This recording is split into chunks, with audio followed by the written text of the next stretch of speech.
L'histoire de la découverte du spermatozoïde remonte au XVIIe siècle, lorsqu'Anthony van Leeuwenhoek, un scientifique néerlandais, observa pour la première fois cette cellule dans un microscope qu'il avait lui-même perfectionné. Depuis cette première observation, la recherche scientifique autour des spermatozoïdes n'a cessé d'évoluer, menant à des découvertes qui ont changé notre compréhension de la biologie de la reproduction et même influencé la société actuelle, notamment dans le domaine de la médecine reproductive, comme la fécondation in vitro. Les recherches sur le spermatozoïde ont permis d'importants progrès, parmi lesquels l'amélioration des techniques de procréation assistée, la découverte des facteurs influençant la qualité du sperme, le développement de tests pour évaluer la fertilité masculine, la compréhension des maladies génétiques transmises par le sperme, l'inspiration pour les technologies de nanomotricité grâce à l'étude de son flagelle.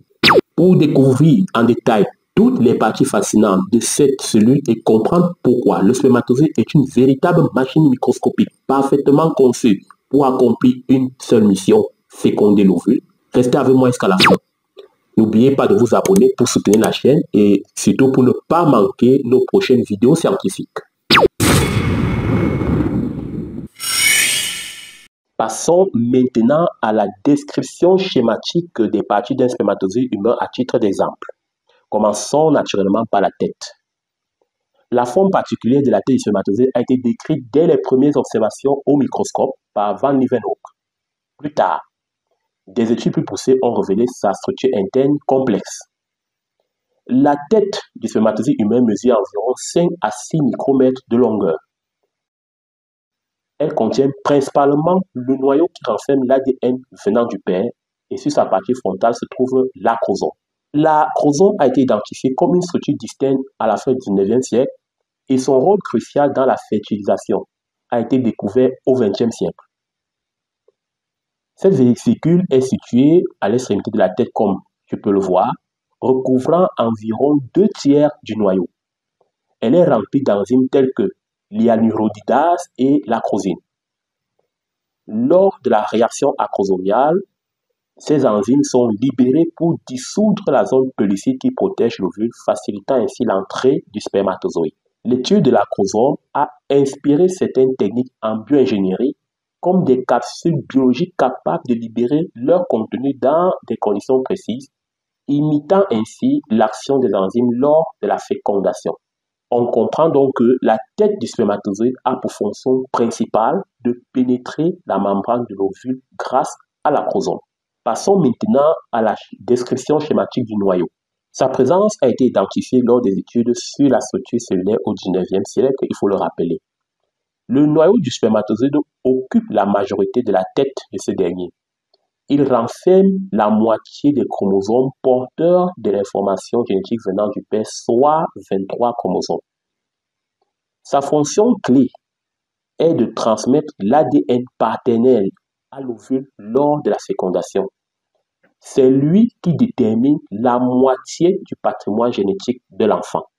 Nous savons maintenant que la manipulation des noyaux cellulaires a été à la base des techniques de clonage et de modification génétique. Après la tête, vient la pièce intermédiaire, encore appelée collet. Son rôle est mieux compris grâce aux avancées des techniques de microscopie au XXe siècle. La pièce intermédiaire est une région courte d'environ 5 à 7 micromètres, bien que le schéma ici n'est pas précis, c'est juste à titre indicatif, et se trouve juste après la tête.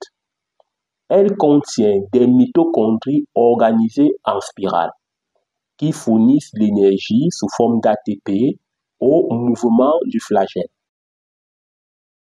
Comme tu l'as compris, cette partie du spermatozoïde est la centrale énergétique qui fournit l'ATP et l'énergie issue de l'hydrolyse de l'ATP va permettre de propulser le flagelle que je vais présenter tout à l'heure et permettre la progression du spermatozoïde vers l'ovule. À partir des études sur l'efficacité énergétique des mitochondries dans les spermatozoïdes, la conception des moteurs miniatures dans les domaines tels que la nanotechnologie peut être envisagée. Terminons maintenant avec le flagelle.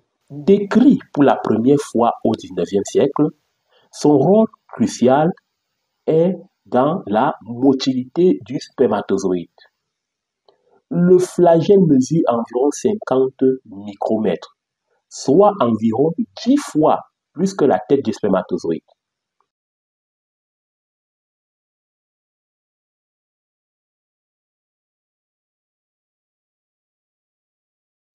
Il est composé de microtubules disposés en une structure en double hélice.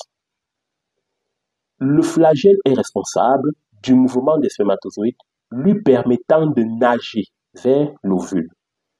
Il gère ainsi une propulsion par des battements rythmiques.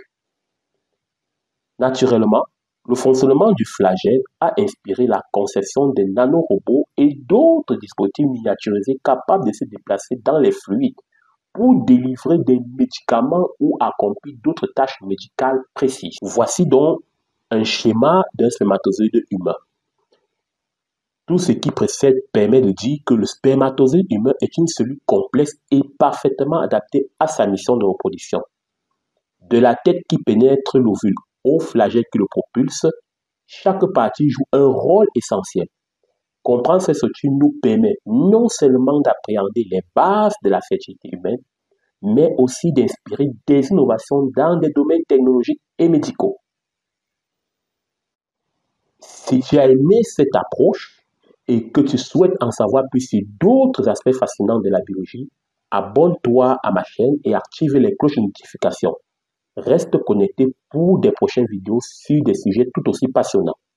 À très bientôt.